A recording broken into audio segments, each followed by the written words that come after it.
Hi, my name is Srikanth Reddy, history faculty. ఈరోజు మనం మధ్యయుగ భారతదేశ చరిత్ర యొక్క సిలబస్ని డిస్కస్ చేద్దాం. మధ్యయుగ భారతదేశ చరిత్ర అంటున్నాము. మధ్యయుగ భారతదేశ చరిత్ర, మధ్యయుగ భారతదేశ చరిత్ర అంటున్నాము. మధ్యయుగ భారతదేశ చరిత్రలో మనకు ఫస్ట్ వచ్చేటటువంటి చాప్టరే ఇస్లాం మత ఆవిర్భావం. ఇస్లాం మత ఆవిర్భావము అని అంటున్నాము. ఈ టాపిక్లో మనం ఏం డిస్కస్ చేస్తాము అనంటే ఇస్లాం మతం అనేది ఏ విధంగా ఆవిర్భవించింది, అసలు ఇస్లాం అంటే అర్థమైంది. ఇస్లాం అంటే అర్థం దైవానికి దాసోహము అని అర్థం. దైవానికి దాసోహము అని అర్థం. మనకి 570వ సంవత్సరంలో సౌదీ అరేబియాలోని మక్కా ప్రాంతం వద్ద అబ్దుల్లా అండ్ అమీనా దంపతులకు జన్మించిన వాడే మహమ్మద్ ప్రవక్త జన్మించడం జరిగింది. మహమ్మద్ ప్రవక్త తన మేనమామ అయినటువంటి అబూ తాలిబ్ వద్ద పెరిగి పెద్దవాడు అవుతూ ఉండేవాడు. మహమ్మద్ ప్రవక్త ప్రతిరోజున హీరా పర్వతాలకు వెళ్ళి ధ్యానం చేస్తూ ఉండేవాడు. అతనికి ఒక రోజున జిబ్రాయిల్ అనే దైవదూత ప్రత్యక్షం కావడం జరిగింది. దానినే దివ్యావిష్కరణ అని అంటాము. ఆ విషయాన్ని వెళ్ళి మక్కా వద్ద చెప్తాడు. అందరూ వ్యతిరేకించారు మహమ్మద్ ప్రవక్తని. వ్యతిరేకించడంతో 622 సెప్టెంబర్ 24వ తారీఖున మహమ్మద్ ప్రవక్త మక్కాను వదిలివేసి మదీనా ప్రాంతానికి వెళ్ళిపోతాడు. వెళ్ళిపోయి 630వ సంవత్సరం వరకు మదీనా ప్రాంతం వద్ద తన యొక్క బోధనలను వ్యాప్తి చేసి 630వ సంవత్సరంలోనే తన యొక్క అనుచరులతోటి మదీనా నుంచి మక్కాకు తిరిగి వచ్చి మక్కాను జయించిన వాడే మహమ్మద్ ప్రవక్త అనంటాము. 632వ సంవత్సరంలో మహమ్మద్ ప్రవక్త మరణించాడు మక్కా ప్రాంతం వద్ద. ఈ మతం అనేది స్థాపించిన అతి కొద్ది కాలంలోనే బాగా వ్యాప్తి చెంది ప్రపంచంలోనే 2వ అతిపెద్ద మతంగా వ్యాప్తి చెందింది ఇస్లాం మతం. మరి ఎందుకు అలా వ్యాప్తి చెందింది అంటే అప్పట్లో రాజ్యాధికారం మతాధికారం ఒకరి చేతిలోనే ఉండడం వల్ల ఈ మతం అనేది అంతగా వ్యాప్తి చెందింది అనాలి. మరి మహమ్మద్ ప్రవక్త బోధించినటువంటి బోధనలు ఏందనేది కూడా గమనిస్తాము. ఎగ్జాంపుల్గా చెప్తాము. కల్మా అంటాడు, హజ్ అంటాడు, రంజాన్ అని చెప్పేసి, జియాద్ అని చెప్పేసి, జఖాత్ అని చెప్పేసి బోధనలు బోధిస్తూ ఉంటాడు. మహమ్మద్ ప్రవక్త అనంతరం వచ్చిన వాళ్ళనే ఖలీఫాలు అని పిలుస్తాం. అబూ బాకర్, ఉమర్, ఉస్మాన్, ఆలీ అని చెప్పేసి అని అంటాం. మొదటి 3 ఖలీఫాల సిద్ధాంతాలను పాటిస్తే వాళ్ళని సున్నీలు అని, చివరి ఖలీఫా అయినటువంటి ఆలీ సిద్ధాంతాలను పాటిస్తే వాళ్ళని షియాలు అని పిలుస్తాము. అవన్నీ డిస్కస్ చేస్తాము ఈ ఇస్లాం మత ఆవిర్భావం అనే టాపిక్ దగ్గర. నెక్స్ట్ సెకండ్ టాపిక్ వచ్చేసి మనకి ఇస్లాం మత రాక. ఇస్లాం మత రాక లేకపోతే దీనిని ముస్లింల దండయాత్ర అని పిలుస్తాము. ముస్లింల దండయాత్ర అని కూడా పిలుస్తాము, లేదా అరబ్బుల దండయాత్ర అని కూడా పిలుస్తాము. ఈ ఇస్లాం మత రాక లేదా ముస్లింల దండయాత్రనే మనం 2 భాగాలుగా చూస్తాము. అరబ్స్ ఒకటి, తురక్స్ ఒకటి. Arabs and తురక్స్. అరబ్స్ అంటేనే ఇక్కడ పర్షియా ప్రాంతానికి చెందిన వాళ్ళనే అరబ్స్ అనాలి. తురక్స్ అనంటే ఇక్కడ ఆఫ్ఘనిస్తాన్ ప్రాంతానికి చెందిన వాళ్ళనే తురక్స్ అని పిలుస్తూ ఉంటాము. మనకు ఫస్ట్ అరబ్స్లల్లో వచ్చేది మహమ్మద్ బిన్ కాసిం రావాలి. తురక్స్లల్లో వచ్చేది మహమ్మద్ గజనీ అండ్ మహమ్మద్ గోరీ రావాలి. అరబ్స్లల్లో ఎవరు వస్తారు అనంటే మహమ్మద్ బిన్ కాసిం రావాలి. మహమ్మద్ బిన్ కాసిం అరబ్స్లల్లో వచ్చేది. ఇక్కడ తురక్స్లలో వచ్చేది మహమ్మద్ గజనీ అండ్ మహమ్మద్ గోరీ రావాలి మనకి. రైట్, ఫస్ట్ మహమ్మద్ బిన్ కాసిం గురించి గమనిస్తాము. ఇక్కడ మహమ్మద్ బిన్ కాసిం గురించి గమనించే ముందు ఫస్ట్ ఎలా వచ్చారు అనేది చూద్దాం. చూడండి, ఇది ప్రపంచ పటంలో మనకు భారతదేశం అనేది తూర్పు వైపు ఉండడం జరుగుతూ ఉంది. ఇక్కడ ఉంది మనకి ఎర్ర సముద్రం ఉంటుంది, ఇక్కడ రెడ్ సీ ఎర్ర సముద్రం ఉంటుంది. ఇక్కడ పర్షియా ప్రాంతం ఉంటుంది, ఇక్కడ ఏ ప్రాంతం ఉంటుంది? పర్షియా ప్రాంతం. ఇక్కడ సింధు రాజ్యం ఉండడం జరిగింది. ఇక్కడనే సింధు రాజ్యంలోనే ఒక ప్రాంతమే తేబాల్ ప్రాంతం ఉంది. ఇక్కడ కింద ఉంది మనకి శ్రీలంక ఉండడం జరిగింది. అప్పట్లో పర్షియా ప్రాంతాన్ని పాలిస్తూ ఉన్నాడు ఆయనే ఆల్ ఇజాజ్. ఇక్కడ సింధు నది వెళుతూ ఉంటుంది. అప్పట్లో సింధు ప్రాంతాన్ని పాలిస్తూ ఉన్నాడు దాహిర్. ఈ దాహిర్ యొక్క సైన్యాధిపతి వచ్చేసి మనకి మోఖా. మరి దాహిర్ యొక్క భార్య వచ్చేసి రాణి భాయ్. దాహిర్ యొక్క కుమారుడు వచ్చేసి ఆనంద పాలుడు. దాహిర్ యొక్క కుమార్తెలు వచ్చేసి మనకి సూరల్ దేవి, నెక్స్ట్ పరమాల దేవి అండ్ పరమాల దేవి. శ్రీలంక లేదా సిలోన్ పాలకుడే సింహాల రాజు అని అంటున్నాము. మొదట పర్షియా పాలకుడు అయినటువంటి ఆల్ ఇజాజ్ మన భారతదేశంలో ఇస్లాం మతాన్ని వ్యాప్తి చేయాలి అనుకున్నాడు. అదే సమయంలో ఆల్ ఇజాజ్కు చెందినటువంటి నౌక శ్రీలంక నుంచి పర్షియాకి వెళ్తూ ఉంది. ఎవరికి చెందిన నౌక? ఆల్ ఇజాజ్కు చెందిన నౌక శ్రీలంక నుంచి పర్షియాకు వెళ్తూ ఉంది. ఆ నౌక కాస్త సింధు రాజ్యంలోని ఒక ప్రాంతమైన తేబాల్ ప్రాంతం వద్ద దోచుకోబడింది. సింధు రాజ్యంలోని ఒక ప్రాంతమైనటువంటి ఏ ప్రాంతం వద్ద దోచుకోబడింది అట?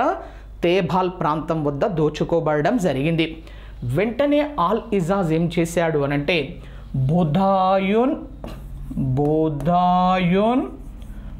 ఉబైదుల్లా అనే ఇద్దరు సైనికులను దాహిర్ వద్దకు మధ్యవర్తిత్వంగా పంపాడు. ఎందుకు? తేబాల్ ప్రాంతం అనేది సింధు రాజ్యంలో ఒక భాగము అన్నాము కాబట్టి. అందుకనే ఆల్ ఇజాజ్ బుధాయున్ ఉబైదుల్లా అనే ఇద్దరు సైనికులను ఎవరి వద్దకు పంపాడు? దాహిర్ వద్దకు మధ్యవర్తిత్వంగా పంపాడు. పంపి ఏమని చెప్పాడు అనంటే, అయ్యా, నా నౌక మీ రాజ్యంలోని ఒక ప్రాంతమైన తేబాల్ ప్రాంతం వద్ద దోచుకోబడ్డది, ఎంతో కొంత నష్టపరిహారం చెల్లించయ్యా అని చెప్పేసి కోరతాడు. దానికి ఏం చేస్తాడు అంటే దాహిర్ ఈ ఇద్దరు సైనికులను చంపివేయడం జరిగింది. దాహిర్ తిరస్కరిస్తూ ఆ ఇద్దరు సైనికులను చంపివేయడం జరిగింది. దీనికి కోపోద్రిక్తుడు అయినటువంటి ఆల్ ఇజాజ్ అతని మేనల్లుడు అయినటువంటి మహమ్మద్ బిన్ ఖాసిమ్కి కొంతమంది సైన్యాన్ని ఇచ్చి దాహిర్ పైకి దాడికి తోలాడు.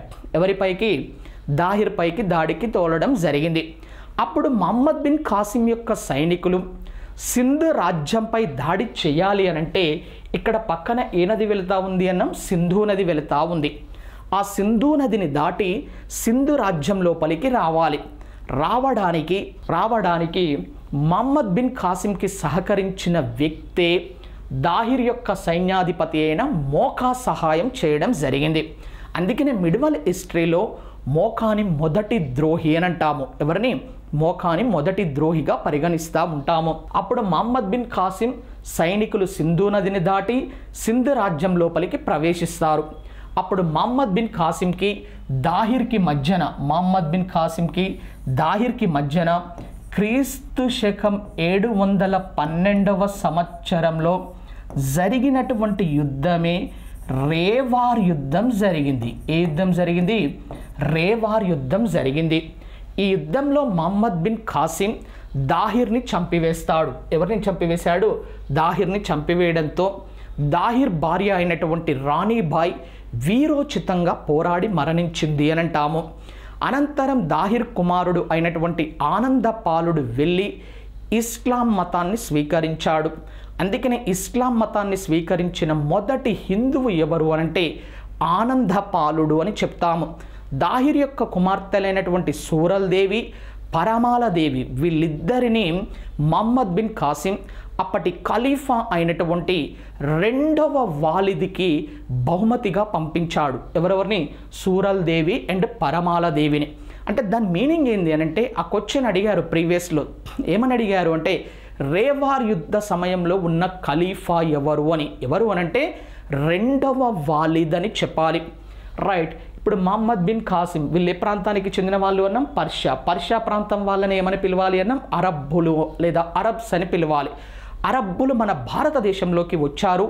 ఏ విధంగా అంటే రేవార్ యుద్ధం ద్వారా వచ్చారు అని చెప్పాలి. ఏ ప్రాంతంపై దాడి చేసి వచ్చారు అంటే సింధు ప్రాంతంపై దాడి చేసి వచ్చారు అని చెప్పాలి. అప్పటి సింధు పాలకుడు ఎవరు అన్నప్పుడు దాహిర్ అని చెప్పాలి. మధ్యయుగ భారతదేశ చరిత్రలోనే జిజియా పన్నుని కూడా ప్రవేశపెట్టిన మొదటి వాడే మహమ్మద్ బిన్ ఖాసిం. ఈ జిజియా పన్నుని ప్రవేశపెడుతూ బ్రాహ్మణులకు మినహాయింపు ఇచ్చాడు మొదట. ఇదే జిజియా పన్నును తర్వాతి కాలంలో కొనసాగించినటువంటి ఢిల్లీ సుల్తాను ఎవరయ్యానంటే కుతుబ్ ఉద్దీన్ ఐబక్ అని చెప్పాలి. ఎవరైనా? కుతుబ్ ఉద్దీన్ ఐబక్. ఇదే జిజియా పన్నుని మతపరమైన పన్నుగా మార్చిన వ్యక్తి ఎవరయ్యానంటే అల్లావుద్దీన్ ఖిల్జీ అని అంటాము. ఎవరైనా? అల్లావుద్దీన్ ఖిల్జీ. బ్రాహ్మణులపై కూడా జిజియా పన్నుని విధించిన వాడు ఎవరయ్యానంటే ఫిరోజ్ షా తుగ్లక్ అని చెప్పాలి.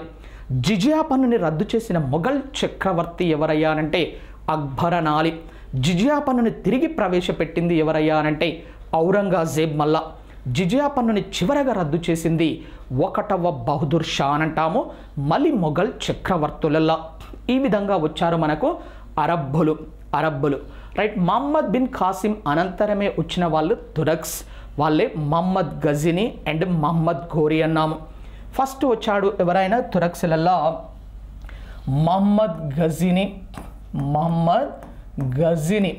గజిని అనేటటువంటిది ప్రాంతము ఆఫ్ఘనిస్తాన్లో ఉంది. గజిని కానీ అండ్ ఘోరీ కానీ ఈ రెండు ప్రాంతాలు ఎక్కడ ఉన్నాయ్యా అంటే ఆఫ్ఘనిస్తాన్లో ఉండడం జరిగింది. మరి గజిని ప్రాంతాన్ని పాలిస్తున్నాడు మహమ్మద్. మరి గజిని ప్రాంతాన్ని పాలిస్తున్న మహమ్మద్ మన భారతదేశంపైకి దాడులకు రావడానికి రీజన్ ఏంది అని అంటే తన సైన్యాన్ని పెంచి పోషించడానికి డబ్బులు అవసరం కావడం జరిగింది. మనకు 11వ శతాబ్దంలో బ్యాంకులు ఆవిర్భవించలేదు కాబట్టి అప్పుడు పండించిన పంటను అమ్మిన తర్వాత వచ్చిన సొమ్మును మొత్తం దేవాలయాలల్లో దాచేవారు. అంటే దేవాలయం యొక్క గర్భగుళ్ళల్లో దాచేవాళ్ళు. మంచిగా వచ్చి కొల్లగొట్టుకొని వెళ్ళిపోతూ ఉండేవాడు. ఎవరైనా? మహమ్మద్ గజిని అని చెప్పాలి. మరి మహమ్మద్ గజినితో పాటు భారతదేశానికి వచ్చిన విదేశీ చారిత్రకారులు ఎవరు? అతని ఆస్థానంలో ఉన్న చరిత్రకారులు ఎవరు? వారు రచించినటువంటి పుస్తకాలు ఏంది? మహమ్మద్ గజిని మన భారతదేశంపై ఎన్నిసార్లు దాడులు చేశాడు? అందులో ముఖ్యమైనటువంటి దాడులు ఏంది అని చెప్పేసి కూడా మనం గమనిస్తాము. గజిని రాజ్య పతనానంతరం వచ్చిన వాడే మహమ్మద్ ఘోరీ రాజ్యం వచ్చింది గజిని రాజ్య పతనానంతరం. రైట్. మరి మహమ్మద్ ఘోరీ ఎందుకు వచ్చాడు అంటే రాజ్య విస్తరణలో భాగంగా వస్తూ ఉన్నాడు. ఎవరైనా? మహమ్మద్ ఘోరీ వచ్చేటప్పుడే జీలం నది దగ్గర దమ్యక్ ప్రాంతంలో కొక్కెరా లేదా కోఖర్లా తెగవారి చేత వివాదాలు ఏర్పరచుకొని మరి భారతదేశంలోకి వచ్చాడు. ఎవరైనా? మహమ్మద్ ఘోరీ అని అంటున్నాము. మరి మహమ్మద్ ఘోరీ మన భారతదేశంలోకి వచ్చేటప్పుడు మహమ్మద్ ఘోరీతో పాటు వచ్చినటువంటి అతని యొక్క జనరల్స్ కుతుబ్ ఉద్దీన్ ఐబక్ అండ్ బఖ్తియార్ ఖిల్జీ. మహమ్మద్ ఘోరీతో పాటు వచ్చిన అతని యొక్క generals Qutub Uddin Aibak and Bakhtiyar Khilji. Especially ఇంకా కుతుబ్ ఉద్దీన్ ఐబక్ మహమ్మద్ ఘోరీ దగ్గర అమీర్ ఏ అఖూర్ అనే పదవిలో ఉండేవాడు. అమీర్ ఏ అఖూర్ అనంటే అశ్వదళాధిపతి. ఆ పదవిలో ఉంటూ ఉండేవాడు. మరి ఈ ఐబక్ అండ్ బఖ్తియార్ ఖిల్జీ వీళ్ళిద్దరూ బానిస వంశానికి చెందినవారు. బానిస వంశాన్ని మరి ఒక పేరుతోటి మామాలూక్ వంశము అని కూడా పిలుస్తాము. బానిస వంశము. మరి బానిస వంశస్థుల యొక్క తెగ ఏ తెగ అంటే ఇల్బర్గా తెగ అని పిలవాలి. ఇల్బర్గా తెగ బానిస వంశస్థులు. బానిసలు అంటే అర్థమైంది ఇక్కడ అంటే స్వేచ్ఛ గల దంపతులకు జన్మించి అమ్ముడు పోయిన వాళ్ళనే బానిసలు అని పిలుస్తాము. ఏమని పిలుస్తాము? బానిసలు అని పిలవడం జరుగుతుంది. మరి మహమ్మద్ ఘోరీ కాలంలోనే మహమ్మద్ ఘోరీ భారతదేశంపై చేసినటువంటి దాడులు ఏంది అనేది గమనిస్తాము. అక్కడ గమనించిన తర్వాతనే 1191 సంవత్సరంలో జరిగింది మనకు మొదటి తరైన్ యుద్ధం. ఏ యుద్ధం జరిగింది? మొదటి తరైన్ యుద్ధం జరిగింది. దీని గురించి వివరణ మొత్తం ఎక్స్ప్లెనేషన్లో చూస్తాం ఆ చాప్టర్ డిస్కస్ చేసేటప్పుడు. మొదటి తరైన్ యుద్ధం ఎవరెవరికి మధ్య జరిగింది అనంటే మహమ్మద్ ఘోరీకి వర్సెస్ పృథ్వీరాజ్ చౌహాన్ మధ్య జరుగుతుంది. మొదటి తరైన్ యుద్ధం ఎవరెవరి మధ్య జరిగింది? మహమ్మద్ ఘోరీ వర్సెస్ పృథ్వీరాజ్ చౌహాన్ మధ్య జరిగింది మొదటి తరైన్ యుద్ధం. ఈ యుద్ధంలో విజయం సాధించాడు పృథ్వీరాజ్ చౌహాన్. పృథ్వీరాజ్ చౌహాన్ యొక్క బిరుదు వచ్చేసి హిందూ జాతీయ వీరుడు అని పిలుస్తారు. ఎవరిని? పృథ్వీరాజ్ చౌహాన్ని హిందూ జాతీయ వీరుడు అని కూడా పిలుస్తాము పృథ్వీరాజ్ చౌహాన్ని. ఎందుకు జరుగుతుంది ఈ యుద్ధము అని చెప్పేసి బ్యాక్గ్రౌండ్ స్టోరీ కూడా గమనించాలి. అప్పట్లో ఏమైంది అంటే చౌహాన్ల వంశానికి చెందినవాడే పృథ్వీరాజ్ చౌహాన్. చౌహాన్ల వంశానికి చెందినవాడే పృథ్వీరాజ్ చౌహాన్. ఈ పృథ్వీరాజ్ చౌహాన్ స్థానేశ్వర్ లేదా శాకాంబరి ప్రాంత పాలకుడు. అప్పట్లో కనౌజ్ ప్రాంతాన్ని పాలిస్తూ ఉన్నాడు గహద్వాలుల వంశానికి చెందినటువంటి జయచంద్రుడు పాలిస్తూ ఉంటాడు. ఈ జయచంద్రుడి యొక్క కుమార్తె రాణి సంయోగిత లేదా సంయుక్త. రాణి సంయోగిత లేదా సంయుక్త. ఈ రాణి సంయోగిత లేదా సంయుక్తని ఎత్తుకొని వెళ్ళిపోయి మరి రాక్షస వివాహం చేసుకున్నాడు పృథ్వీరాజ్ చౌహాన్. అప్పుడు వెంటనే జయచంద్రుడు వెళ్ళి మహమ్మద్ ఘోరీ సహాయాన్ని కోరతాడు. అందుకనే మహమ్మద్ ఘోరీ స్థానేశ్వరికి 14 మైళ్ళ దూరంలో ఉన్నటువంటి తరైన్ అనే ప్రాంతం వద్ద మొదటిసారిగా పృథ్వీరాజ్ చౌహాన్ పైకి దాడికి వచ్చాడు. అందుకనే దాన్ని స్థానేశ్వర్ యుద్ధం లేదా మొదటి తరైన్ యుద్ధము అని కూడా పిలుస్తాము. స్థానేశ్వర్ యుద్ధం లేదా మొదటి తరైన్ యుద్ధము అని కూడా పిలవడం జరుగుతుంది. ఈ యుద్ధంలో విజయం సాధించాడు ఎవరన్నా? పృథ్వీరాజ్ చౌహాన్ అని చెప్పాలి. రైట్. మనకు అనంతరం 1192 సంవత్సరంలో జరిగింది రెండవ తరైన్ యుద్ధము లేదా రెండవ స్థానేశ్వర్ యుద్ధం. ఇది కూడా మనకి మహమ్మద్ ఘోరీ వర్సెస్ పృథ్వీరాజ్ చౌహాన్ మధ్యన జరిగింది. ఈ యుద్ధంలో విజయం సాధించాడు మహమ్మద్ ఘోరీ. మహమ్మద్ ఘోరీ విజయం సాధించడం జరిగింది ఈ యుద్ధంలో. అంటే మన భారతదేశం అనేది ముస్లింల ఆధీనంలోకి వెళ్ళడం ప్రారంభమైంది అని చెప్పాలి. ఏ యుద్ధం దగ్గర నుంచి అనంటే రెండవ తరైన్ యుద్ధం దగ్గర నుంచి. 1193 సంవత్సరంలో మహమ్మద్ ఘోరీ ఢిల్లీ ప్రాంతాన్ని తన ఆధీనంలోకి తీసుకొని 1193లోట మహమ్మద్ ఘోరీ ఢిల్లీ ప్రాంతాన్ని తన ఆధీనంలోకి తీసుకొని ఢిల్లీ ప్రాంతాన్ని ఇస్లాం రాజ్యానికే రాజధానిగా చేశాడు. ఎవరైనా? మహమ్మద్ ఘోరీ. 1194లో జరిగిన చాంద్వార్ యుద్ధంలో, ఏ యుద్ధంలో? చాంద్వార్ యుద్ధంలో జయచంద్రుని చంపివేసి కనౌజ్ ప్రాంతాన్ని కూడా ఆక్రమించాడు మహమ్మద్ ఘోరీ. ఏ ప్రాంతాన్ని? కనౌజ్ ప్రాంతాన్ని కూడా ఆక్రమించడం జరిగింది. కనౌజ్ ప్రాంతాన్ని ఆక్రమించిన తర్వాత మహమ్మద్ ఘోరీ అంటే చాంద్వార్ యుద్ధం అనంతరమే మహమ్మద్ ఘోరీ బెంగాల్ పాలకుడు సేన వంశస్థుడు అయిన లక్ష్మణ సేనుని కూడా ఓడించాడు. బెంగాల్ పాలకుడు సేన వంశస్థుడు అయిన లక్ష్మణ సేనుడిని కూడా ఓడించడం జరిగింది మహమ్మద్ ఘోరీ. మరి లక్ష్మణ సేనుడి కాలంలో ఉన్నటువంటి కవే జయదేవుడు.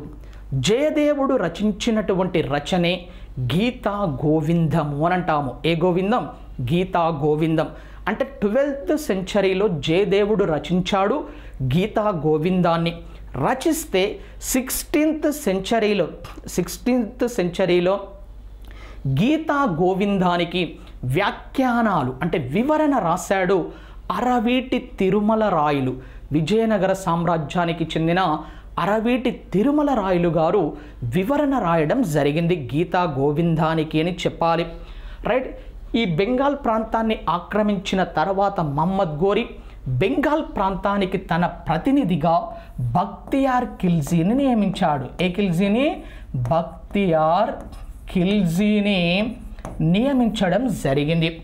1206వ సంవత్సరం వచ్చేసరికి మహమ్మద్ గోరి ఆఫ్ఘనిస్తాన్ ప్రాంతానికి తిరిగి వెళ్తూ ఢిల్లీకి తన డిప్యూటీగా కుతుబ్ ఉద్దీన్ ఐబక్ని నియమించాడు. ఎవరిని? కుతుబ్ ఉద్దీన్ ఐబక్ని నియమించాడు ఢిల్లీకి తన డిప్యూటీగా. ఏ ఇయర్లోనంటే 1206లో నియమించాడు కుతుబ్ ఉద్దీన్ ఐబక్ని ఆఫ్ఘనిస్తాన్కి తిరిగి వెళ్ళేటప్పుడే మహమ్మద్ గోరి జీలం నది దగ్గర దమ్యక్ ప్రాంతంలో కొక్కెర లేదా కోకర్ల తెగ వారి దాడిలో మరణిస్తాడు. ఎవరైనా? మహమ్మద్ గోరి మరణించినటువంటి విషయం ఢిల్లీలో ఉన్నటువంటి ఐబక్కి తెలిసింది.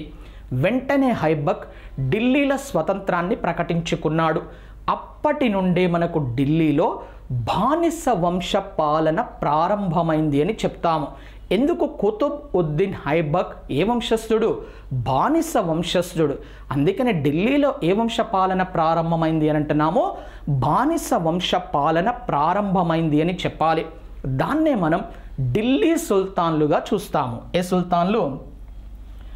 ఢిల్లీ సుల్తాన్లు అనాలి. అంటే నెక్స్ట్ వచ్చే టాపికే ఢిల్లీ సుల్తాన్లు. చాలా ఇంపార్టెంట్ టాపిక్ ఇది. ఢిల్లీ సుల్తాన్లు వచ్చేసి మనకి 1206 నుంచి 1526 వరకు ఉన్నారు. మనకు ఢిల్లీని పాలించినటువంటి వంశస్థులే బానిస వంశం 1206 నుంచి 1290 వరకు. మనకు బానిస వంశంలోనే వచ్చేటటువంటి సబ్ వంశాలే కుతుబీ 1206 నుంచి 1211. నెక్స్ట్ షంషీ వంశము 1211 నుంచి 1266. బాల్బనీ వంశం 1266 నుంచి 1290. నెక్స్ట్ సెకండ్ వంశమే ఖిల్జీ వంశం 1290 నుంచి 1320. నెక్స్ట్ తుగ్లక్ వంశము 1320 నుంచి 1414. నెక్స్ట్ వంశమే సయ్యద్ వంశము 1414 నుంచి 1451.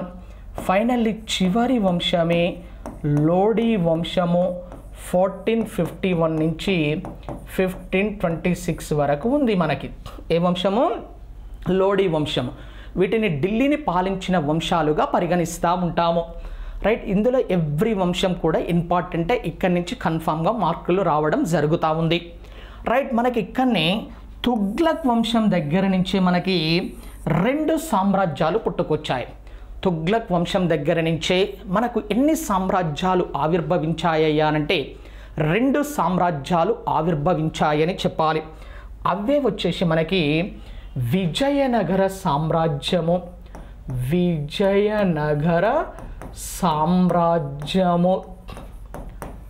1336 నుంచి 1646 వరకు ఉంది. ఏ సామ్రాజ్యం మనకది? విజయనగర సామ్రాజ్యం. మరి ఈ విజయనగర సామ్రాజ్యం ఎలా ఆవిర్భవించింది అనేది మనకు బ్యాక్గ్రౌండ్ స్టోరీ కూడా కావాలి. ఆ బ్యాక్గ్రౌండ్ స్టోరీ మొత్తము ఆ చాప్టర్ చూసేటప్పుడు వివరణ చేస్తాము. రైట్. నెక్స్ట్ వచ్చింది బహుమని సామ్రాజ్యము వచ్చేసి మనకు 1347 నుంచి 1518 వరకు ఉంటుంది. ఏ సామ్రాజ్యం? బహుమని సామ్రాజ్యం. అంటే మనకు తుగ్లక్ వంశం దగ్గర నుంచే 2 సామ్రాజ్యాలు ఆవిర్భవించాయని అంటున్నాము. ఒకటి విజయనగర సామ్రాజ్యం, మరి ఒకటి బహుమని సామ్రాజ్యము అనాలి. రైట్. ఢిల్లీ సుల్తాన్లలోనే చివరి వంశం ఉన్నది లోడీ వంశం. లోడీ వంశంలో చివరి పాలకుడే మనకు ఇబ్రహీం ఖాన్ లోడీ. ఆ ఇబ్రహీం ఖాన్ లోడీని బాబర్ 1526వ సంవత్సరం ఏప్రిల్ 21న జరిగిన మొదటి పానిపట్టు యుద్ధంలో ఓడించి స్థాపించిన సామ్రాజ్యమే మొఘల్ సామ్రాజ్యము అనాలి. ఏ సామ్రాజ్యం? మొఘల్ సామ్రాజ్యము అని అంటాం. మొఘల్ సామ్రాజ్యం వచ్చేసి మనకి 1526 నుంచి 1858 వరకు ఉన్నది. ఏ సామ్రాజ్యం? మనకి మొఘల్ సామ్రాజ్యము అని అంటున్నాము. మరి బాబర్ మొదటి పానిపట్టు యుద్ధంలో ఇబ్రహీం ఖాన్ లోడీని ఓడించాడు అన్నాం. అక్కడ బాబర్ పుట్టు పూర్వత్రాల దగ్గర నుంచి ఎలా మొఘల్ సామ్రాజ్య స్థాపన జరిగింది అనే దాని వరకు కూడా బ్యాక్గ్రౌండ్ స్టోరీ చూసుకున్న తర్వాతనే బాబర్ గురించి, హుమాయూన్ గురించి, తర్వాత వచ్చేసి షేర్షా గురించి, మళ్ళా తర్వాత హుమాయూన్ ఎలా పాలకుడు అయ్యాడు, తర్వాత మళ్ళా అక్బర్ గురించి, అక్బర్ తర్వాతనే మనకు జహంగీర్ గురించి, షాజహాన్ గురించి, ఔరంగజేబ్ గురించి, అనంతరమే మళ్ళీ మొఘల్స్ గురించి కూడా చదవాలి. 1వ బౌదుర్ షా దగ్గర నుంచి 2వ బౌదుర్ షా వరకు చూస్తాము. మొఘల్ సామ్రాజ్యాన్ని చూసిన తర్వాతనే మనం శివాజీ దగ్గరికి వెళ్తాము. మరాఠాలు, శివాజీ ఎలా పాలకుడు అయ్యాడు అని చెప్పేసి అక్కడి నుంచి మొత్తం చదువుతూ ఉంటాము. అనంతరమే శివాజీ తదనంతర వారసులు, శివాజీ తదనంతర వారసులు అని అంటాం. శివాజీ తదనంతరం వచ్చిన వారసులు ఎవరు ఉన్నారు? శంభాజీ గురించి, రాజారాం గురించి, 2వ శివాజీ గురించి, సాహు గురించి చదువుతాం. చదివిన తర్వాతనే సాహు దగ్గరనే పేష్వా పదవికి బాగా ప్రాధాన్యత సంతరించుకుంటుంది. దానినే మనం పీష్వాలు అని చెప్పేసి చూస్తాము. ఏమని చూడాలి? పీష్వాలు. పీష్వా అంటే అర్థం అక్కడ ప్రధాని అని అర్థం. ఏమని అర్థం అక్కడ? ప్రధాని అని అర్థం. ఫైనల్గా మనం భక్తి సూఫీ ఉద్యమాలు అని చెప్పేసి కూడా గమనిస్తాం. ఇది మిడ్వల్ హిస్టరీలో వచ్చేటటువంటి సిలబస్. మనకు ఎక్కడైతే 1498 ఇయర్ కనిపిస్తుందో అక్కడి నుంచే మనం మోడర్న్ హిస్టరీని కూడా ఎనాలిసిస్ చేస్తూ చదువుకోవాలి. మరి మనకు మోడర్న్ హిస్టరీలో వచ్చే సిలబస్ ఏ విధంగా ఉంటుంది అనేది గమనిస్తే ఆధునిక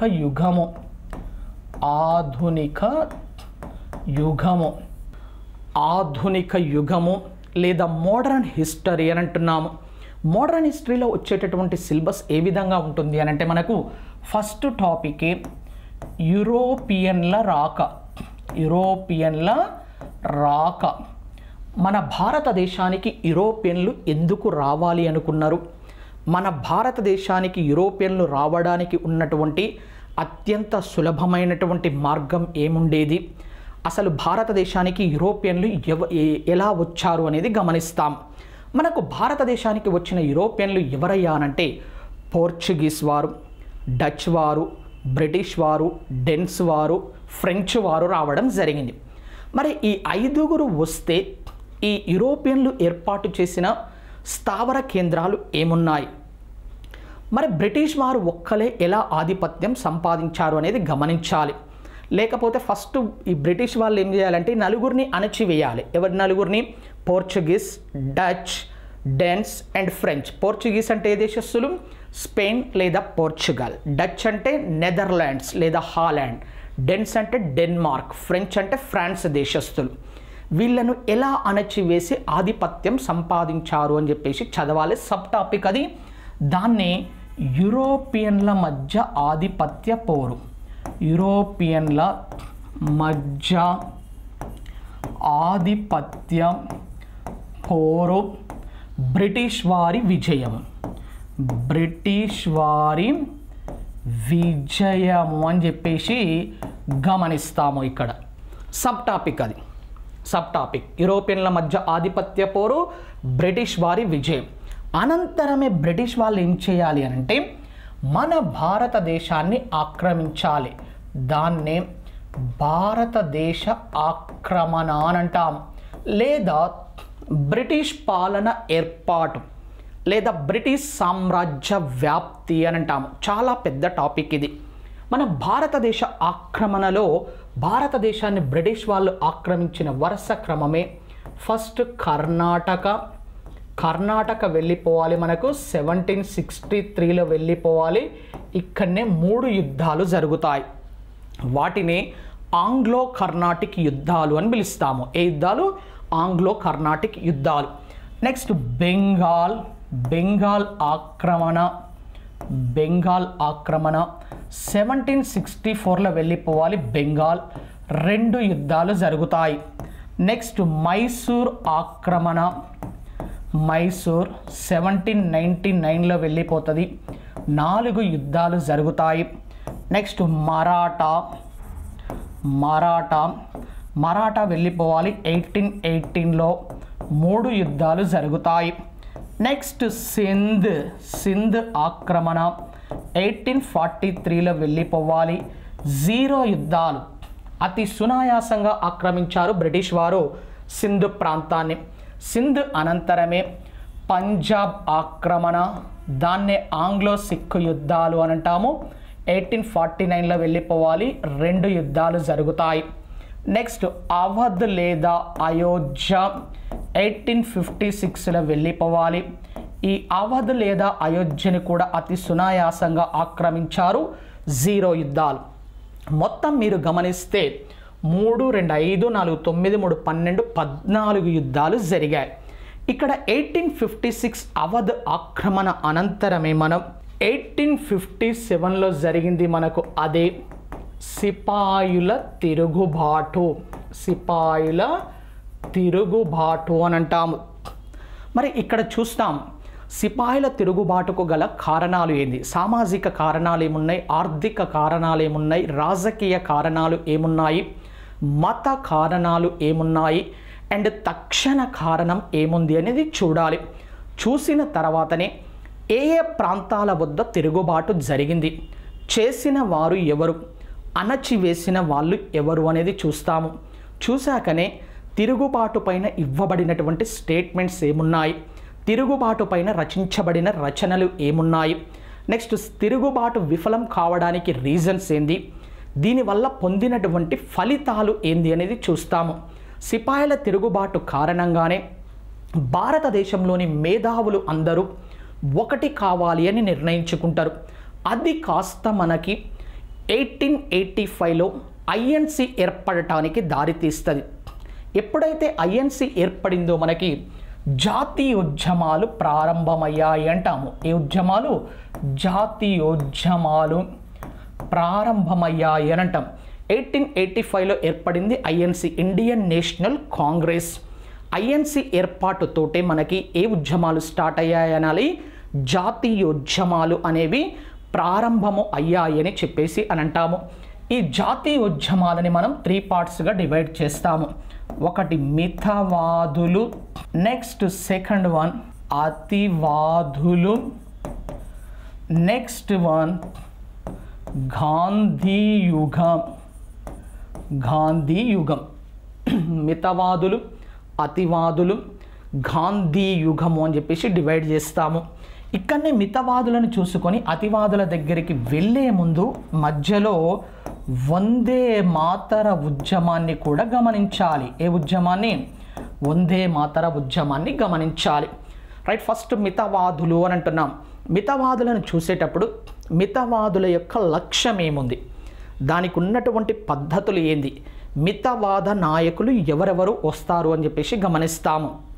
అనంతరమే వందే మాతర ఉద్యమాన్ని చూసుకొని అతివాదుల దగ్గరికి వెళ్తాము. అతివాద నాయకుల యొక్క లక్ష్యం ఏంది, దానికి ఉన్న పద్ధతులు ఏంది, మితవాదులకు అతివాదులకు మధ్య తేడా ఏంది, అతివాద త్రయంగా పరిగణించబడిన నాయకులు ఎవరు అని చెప్పేసి కూడా గమనిస్తాము. అతివాదుల అనంతరమే గాంధీ యుగం లేదా గాంధీ ఎరా దగ్గరికి వస్తాము. గాంధీ యుగాన్ని 2 పార్ట్స్గా డివైడ్ చేసి చూస్తాము. ఒకటి దక్షిణాఫ్రికాలో, ఇంకొకటి భారతదేశంలో అని చెప్పేసి డివైడ్ చేసి చూడడం జరుగుతుంది. అనంతరం జాతీయోద్యమాల అనంతరమే సంస్థానాల విలీనము అని చెప్పేసి గమనించాలి. స్వాతంత్రానికి పూర్వం మన భారతదేశంలో 562 సంస్థానాలు ఉన్నాయి. 562 సంస్థానాలు ఉంటే ఆ సంస్థానాలను ఏ విధంగా విలీనం చేశాము అని చెప్పేసి గమనిస్తాము. ఇక్కడనే సంస్థానాల విలీనం అనంతరమే మనం ఐఎన్సి సమావేశాలు అండ్ గవర్నర్ జనరల్స్ నెక్స్ట్ ముఖ్యమైన వ్యక్తులు లేకపోతే దీన్ని ముఖ్యమైన వ్యక్తులని సామాజిక సాంస్కృతిక పునర్జీవనము అని కూడా చెప్తాము. ఒక్కనే ముఖ్యమైన వ్యక్తులు లేదా సామాజిక సాంస్కృతిక పునర్జీవనము అని చెప్పేసి కూడా చెప్పడం జరుగుతుంది. మనకు వచ్చినటువంటి కమిటీలు ఏమున్నాయి? కమిటీలు ఎందుకంటే కమిటీల నుంచి క్వశ్చన్ వస్తుంది. విద్య పైన ఏమున్నాయి, రైల్వే పైన ఏమున్నాయి, రైట్, ఇట్లా ఏవేమి కమిటీస్ వచ్చాయని చెప్పేసి కూడా గమనిస్తూ ఉంటాము కమిటీల గురించి. అనంతరమే కుల గిరిజన రైతు ఉద్యమాలు